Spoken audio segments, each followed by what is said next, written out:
এই সুযোগ হাতছাড়া হলে বাংলাদেশের আর কোনো ভবিষ্যৎ থাকে না। যখন হাসপাতালে যাই তাদের দেখার জন্য টাকাতে কষ্ট হয়। একদিন চুপচাপ শুয়ে শুয়ে স্বপ্নের মধ্যে এরা ছিল, স্বপ্ন দেখছিল, আমরা শান্ত আনন্দ সহকারে লুটপাট করে যাচ্ছিলাম। হঠাৎ করে উন্নতি তারা কি চুপচাপ বসে থাকবে? খুব চেষ্টা করবে আবার তোমাদেরকে দুঃস্বপ্নের মধ্যে যাতে ঢুকিয়ে দেওয়া যায়, তারা শান্তমতে আবার শান্তিতে আবার তাদের রাজত্ব চালাবে। তারা চেষ্টা ত্রুটি করবে না। তাতে যে কাজ শুরু করেছ এই কাজ সমাপ্ত না হওয়া পর্যন্ত এর থেকে বেরিয়ে যাবে। তাহলে সব নষ্ট। বাংলাদেশ এই যে বললাম 16 বছর 53 বছর, বাংলাদেশের জন্ম থেকে আজ পর্যন্ত এই সুযোগ আর আসে না যে সুযোগ তোমরা আমাদের হাত তুলে দিবে।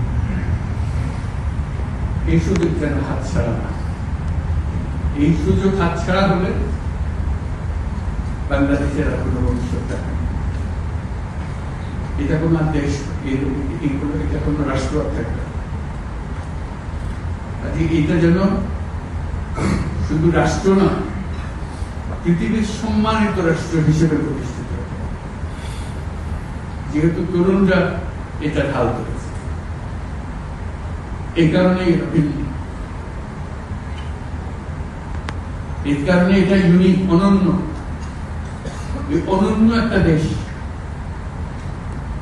আমরা তৈরি করছি। মানুষ এসে, দুনিয়ার মানুষ এটা এসে দেখে যাবে, তোমাদের কাছে শিখতে আসবে, তোমাদেরকে নিয়ে যাবে। আমাদেরকে বলো কি মন্ত্র দিয়ে তোমরা এটা করেছো। এই মন্ত্রটা তারা শিখতে হবে। সে মন্ত্র হয়তো তোমরাও টের পাচ্ছ না, মন্ত্রটা কিভাবে আসে। এটা তো বিরাট মন্ত্র। তোমরা এই মন্ত্রকে ধরে রাখবে। এই মন্ত্র যদি শিথিল হয়ে যায়, আমাদের কপালে অশেষ করবে। সে দুঃখ যেন আমাদেরকে দেখতে হবে। তোমাদেরকে অভিনন্দন। তোমরা নিজ নিজ চিন্তায় অনড় থাকো। যে যত পরামর্শ দেয় এটার থেকে বেরিয়ে আসা, এই পরামর্শ তোমরা গ্রহণ করো। তোমাদের চিন্তায় স্বচ্ছ, তোমাদের চিন্তায় সঠিক, এটা দুটো থেকে ছাড়বে না, হাত থেকে ছাড়বে।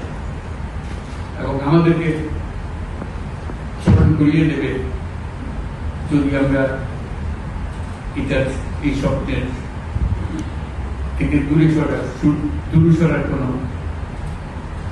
কাজ করে দেবে।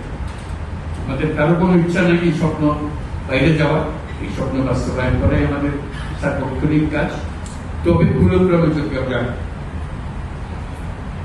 সীমা অতিক্রম করি কোথাও, আমাদেরকে সঙ্গে সঙ্গে জানিয়ে দেয়। আজকে এই শপথ নিয়ে আমরা আজকে এই সবাই একত্র হলাম। সবাই যারা আজকে উপস্থিত হতে পারে নাই তাদেরকেও এই সংবাদ জানিয়ে দিও যে আমরা একযোগে একসঙ্গে এই কাজে নামলাম।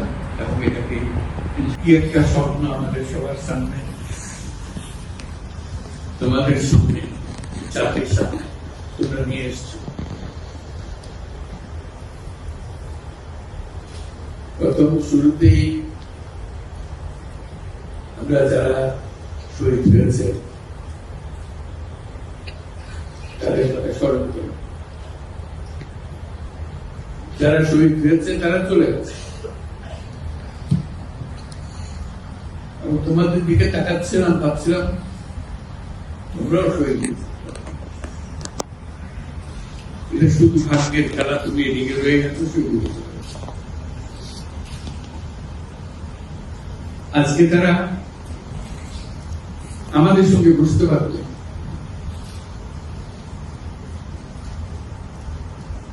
কিন্তু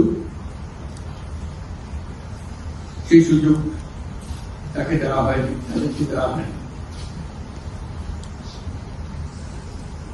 আমরা এপারের আর ওপারের মানুষ হয়ে গেছি। শুধু ঘটনা চক্রে কোন নিশ্চিতভাবে বলার উপায় ছিল না তুমি এখানে থাকবে সে চলে যাবে।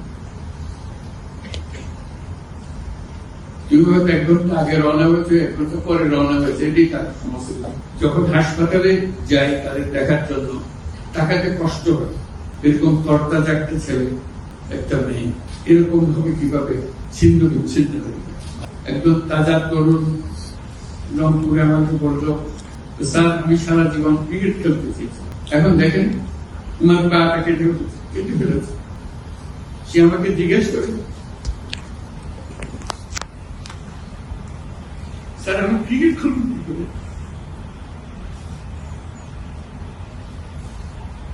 ক্রিকেট তার মাথা থেকে যাচ্ছে না, পা না। যতবার দেখি ততবার মনের সঙ্গে প্রশ্ন জাগে। এটাই আমরা বাংলাদেশ বানিয়েছিলাম, যেগুলো তাজা প্রাণ তাদেরকে ছেড়ে চলে যেতে হয়েছে।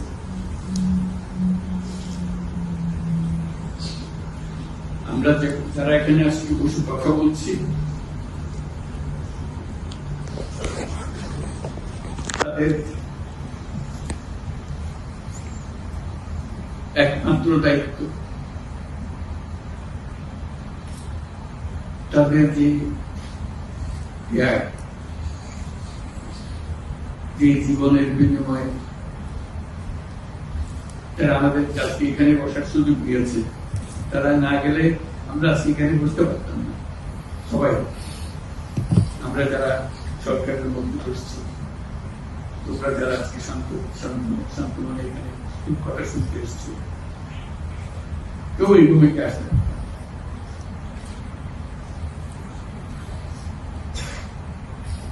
কালকে একটা হাসপাতালে গেল,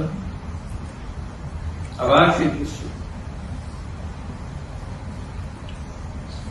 কচি কচি প্রাণ, মাথার খুবই উড়ে গেছে, মাথার অর্ধেক গুলি মাথার ভেতরে রয়ে গেছে।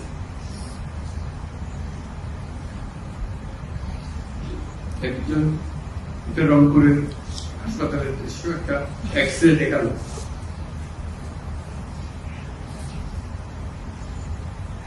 মানে অসংখ্য ছোট ছোট ছোট ফুটে করা ছবি। এমন বুঝতে পারতেছে মানে কি দেখাচ্ছে আমাকে। এমন জিজ্ঞেস করলাম কি, যেগুলো গুলি তার শরীরে এগুলো রয়ে গেছে, বেঁচে আছে ব্যবহার করে।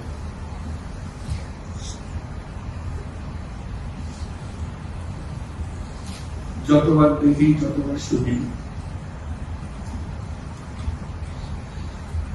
আবার নতুন করে প্রতীক্ষা করতে হয়। যে স্বপ্নের জন্য যারা প্রাণ দিয়েছে, সেই স্বপ্নকে আমরা বাস্তবায়ন করবো। এটা থেকে আমাদের বেরিয়ে যাওয়ার